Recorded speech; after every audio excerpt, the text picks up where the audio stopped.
कि पोस्टर दीवार पे कितने लगेंगे, कौन लगाएगा और कैसे लगाएगा। कि इस कांग्रेस की सरकार को, और हम हैरान थे 6 फुट 2 इंच का आदमी बीमार पड़ेगा तो क्या होगा, ठाणे वाले भी ज्यादा चाहिए होंगे। मैं एक चीज जरूर कहना चाहूंगा, जननायक जनता पार्टी हमने बनाई। मेरे को बहुत से लोग कहते कानून है, और आज गर्व के साथ कहता हूं सरकार में हूं।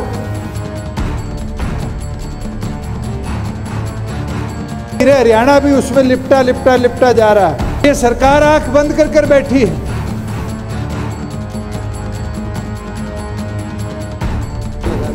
जय बोलिए वीर ताताजी महाराज की।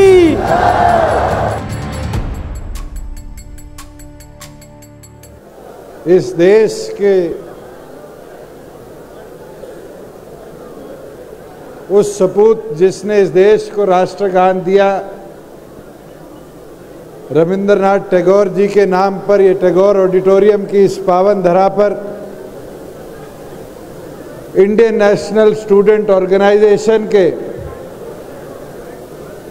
20वें स्थापना दिवस के उपलक्ष्य में मेरे लिए एक सौभाग्य है, जब इनसो की नींव रखी गई, जब मैं स्कूल में पढ़ता था 2003 में, और 3 से लेके इस 20 साल का सफर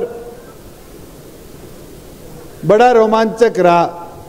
बहुत से ऐसे साथी जो उस समय इनसो में थे, आज अलग अलग विधानसभाओं के सदस्य भी हैं। बहुत से ऐसे साथी हैं जिनने इनसो से ट्रेनिंग लेकर दूसरे दलों में भी अपनी जगह बनाई और कामयाब रहे। मगर वो दिन भी नहीं भूलता जब दिल्ली यूनिवर्सिटी के चुनाव में पोस्टर लगाने का मुकाबला होया करता था कि पोस्टर दीवार पे कितने लगेंगे, कौन लगाएगा और कैसे लगाएगा। और रात को 11 बजे एक दीवार पूरी हम हरी पीली करके आया करते थे, और अगले दिन सुबह देखते थे दूसरा भर के चला गया, फिर दोबारा लगाओ, फिर भर के चला गया। उससे लेकर चाहे इनसो के प्रोग्राम ताल कटोरा स्टेडियम के कराने का मौका मिला, जीजेयू में कराने का मौका मिला, एमडीयू में कराने का मौका मिला, कुरुक्षेत्र में कराने का मौका मिला, और आज ये भी सौभाग्य है कि इस छात्र संगठन का 20वां स्थापना दिवस राजस्थान की इस पावन धरा पर, राजस्थान यूनिवर्सिटी के इस प्रांगण में बनाने का मौका मिल रहा है।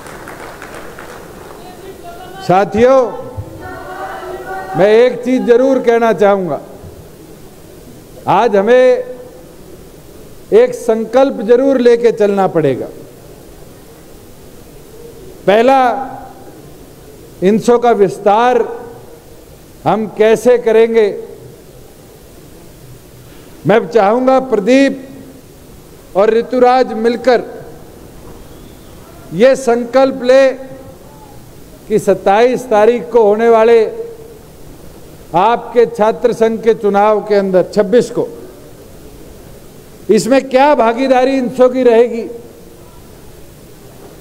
कहां कहां चुनाव लड़ेंगे, इसकी तैयारियों में आज से जुट जाए। वही दूसरी ओर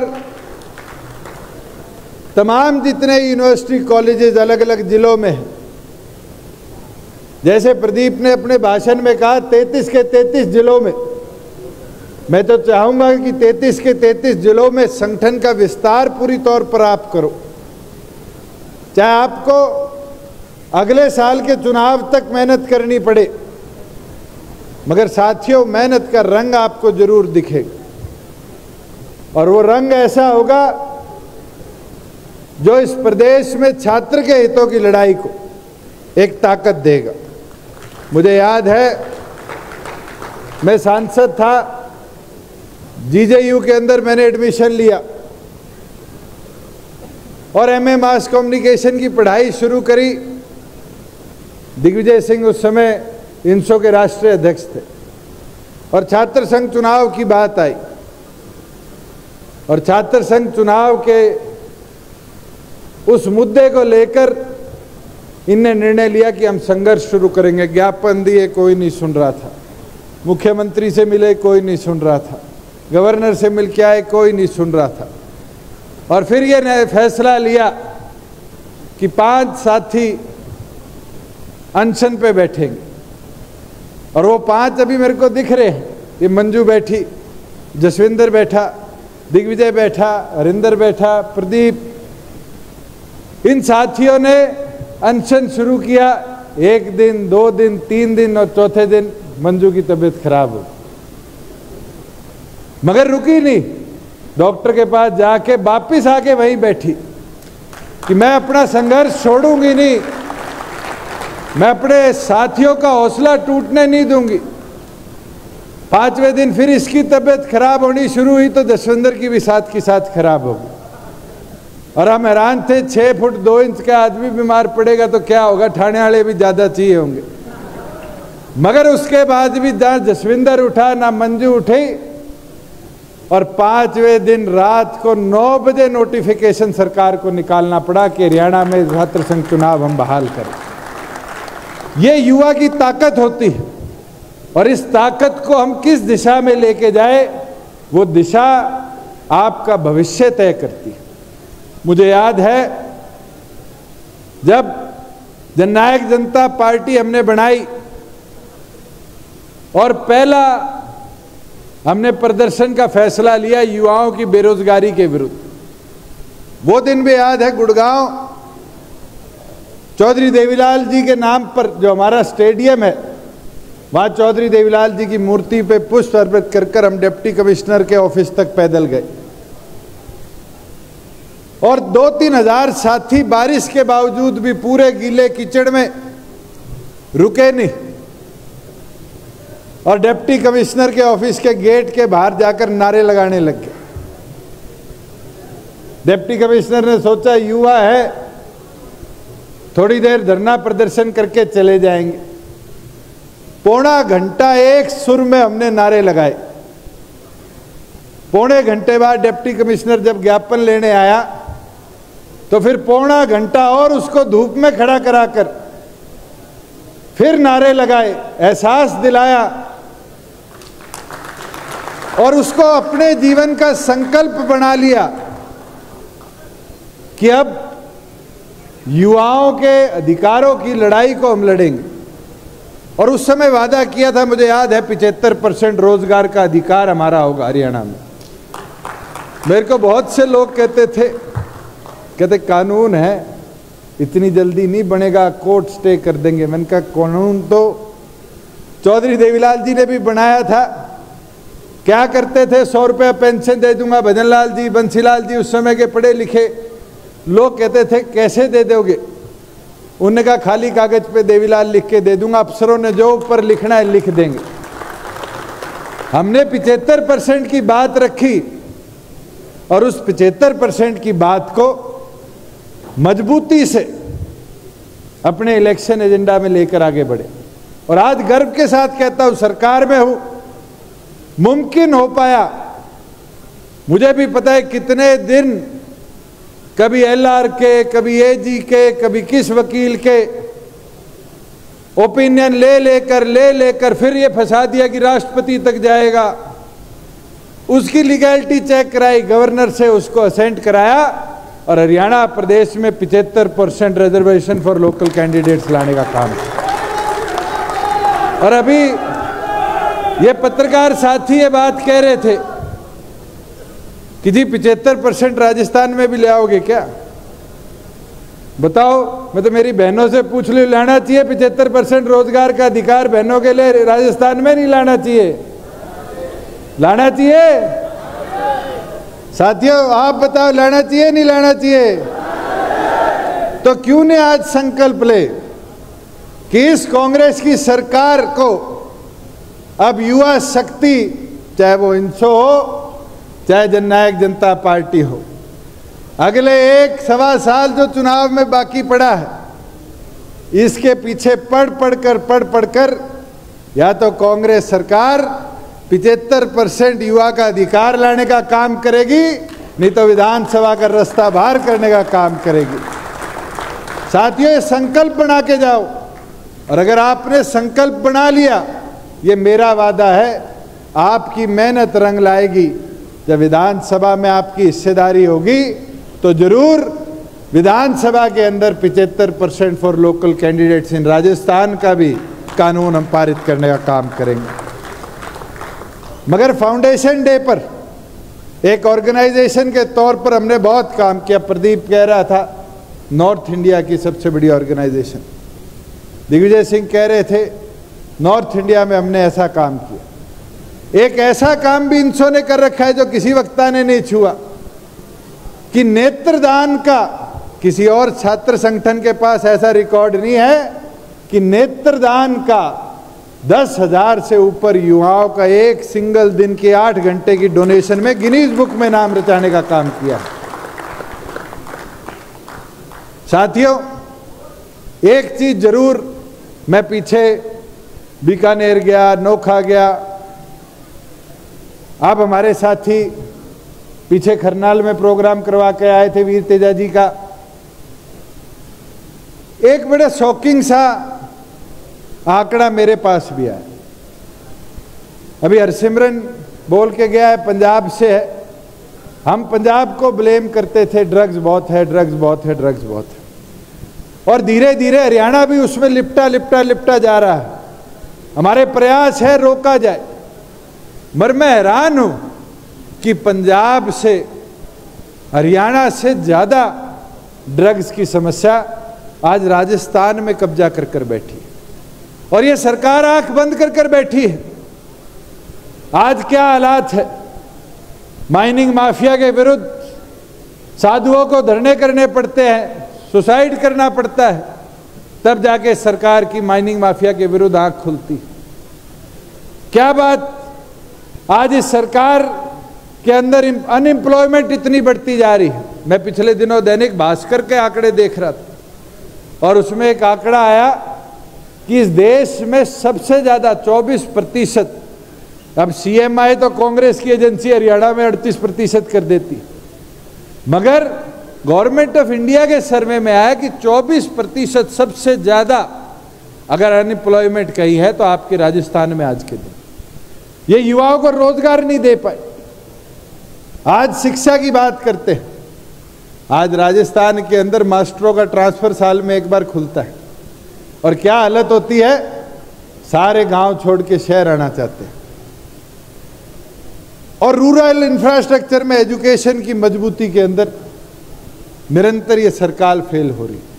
मगर आज आपके पास मौका है, लगकर मेहनत कर अपनी आवाज को, छात्रों की आवाज को बुलंद करो। और ये वादा हम करते हैं कि इस व्यवस्था सुधार में आपके सहयोगी होकर, आपके साथ खड़े होकर आपको और मजबूती देने का काम करेंगे। 2 संकल्प आज लेकर जाओ।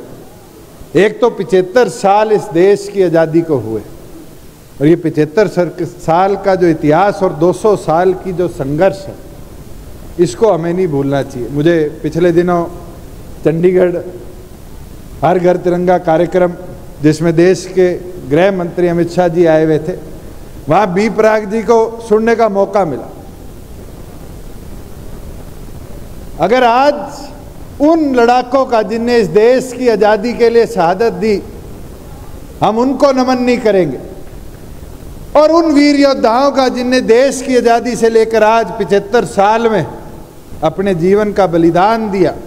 और हरियाणा और राजस्थान तो वो धरती है, मेरे ख्याल से हर परिवार से एक युवा साथी कभी ना कभी सेना के अंदर जाकर सेना के प्रति समर्पित होकर आया है।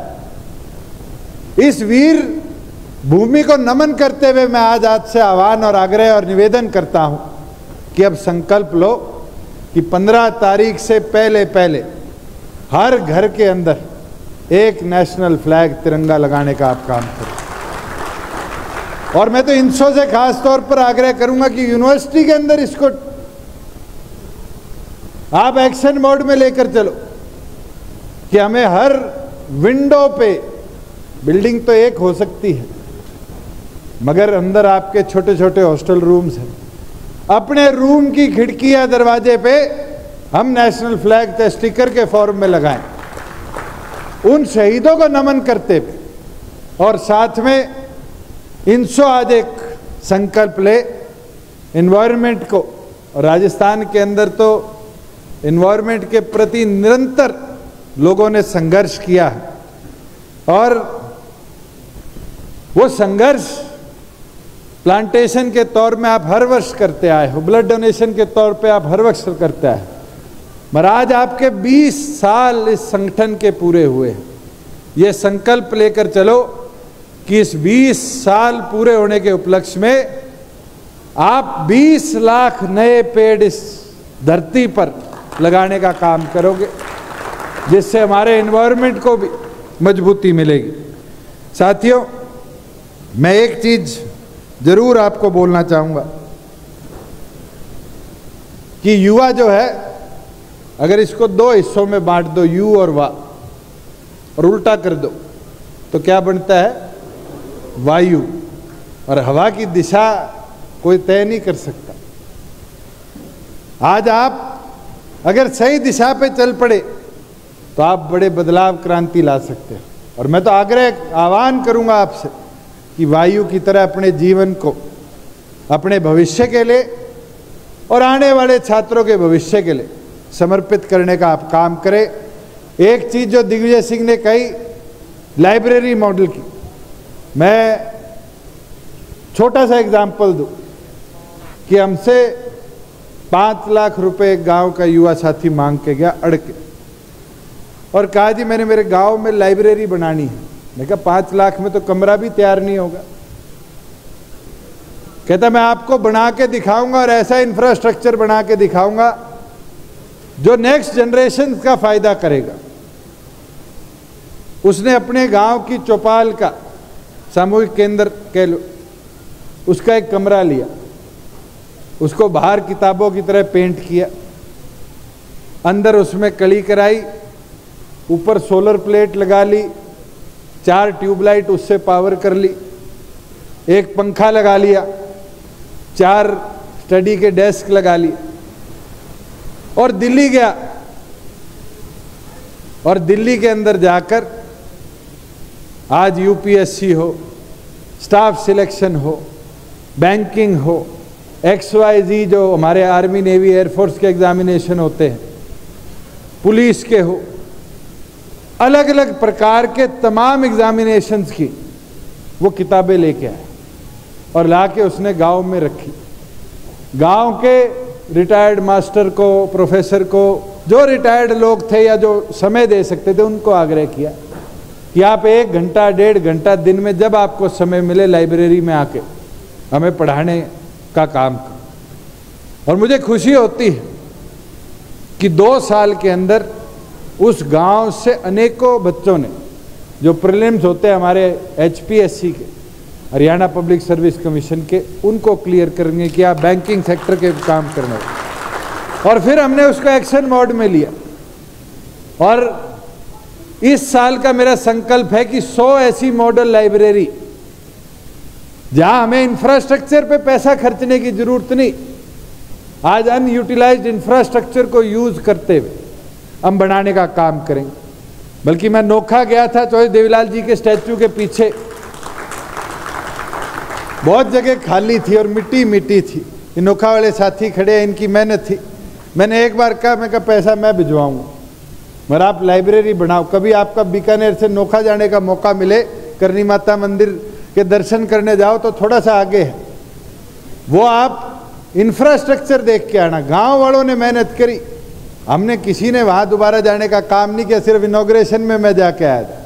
मगर मुझे लगता है राजस्थान की सबसे सुंदर रूरल और शायद वैसी अर्बन भी लाइब्रेरी नहीं होगी नोखा में इन लोगों ने बनाने का। आज इनने अपनी मेहनत से वहाँ कंप्यूटर लगाए, वहाँ पर देश भर के अलग अलग एग्जामिनेशंस की बुक्स के, चाहे मध्य प्रदेश के हो, राजस्थान के हो, हरियाणा के हो, एग्जामिनेशन की बुक्स ला के छोड़ दी। और एक नोखा नोखा ही नहीं, आसपास के 20 गांव के रिटायर्ड लोगों को इंडल्ज किया कि वो आकर उस टीचिंग फैसिलिटी में अपना साथ दे। और ये कॉन्सेप्ट होता है हम कहते हैं स्टार्टअप है, मैं तो कहता हूँ रूरल स्टार्टअप लाइब्रेरी का अगर कोई एग्जाम्पल है तो नोखा की लाइब्रेरी है, और इनने वो करने का काम किया। मैं तो दोबारा वीर तेजा जी की इस धरा को नमन करते हुए, वीरों की इस धरती को नमन करते हुए आप सबका आभार प्रकट करता हूँ, धन्यवाद करता हूँ कि आपने 20वें स्थापना दिवस के इस उपलक्ष्य में अपना प्यार स्नेह इंसों के प्रति देने का काम किया। और मैं आग्रह करूंगा हमारे साथी बी पराग जी से कि वो ऊपर आए और एक बार जो देशभक्ति के प्रति, देश के प्रति जो इनने एक गाना गाया था उसको आप लोगों के बीच में रखने का काम करें, क्योंकि मुझे लगता है आज 75 वर्ष के अंदर हमें उन साथियों को भी याद करना चाहिए।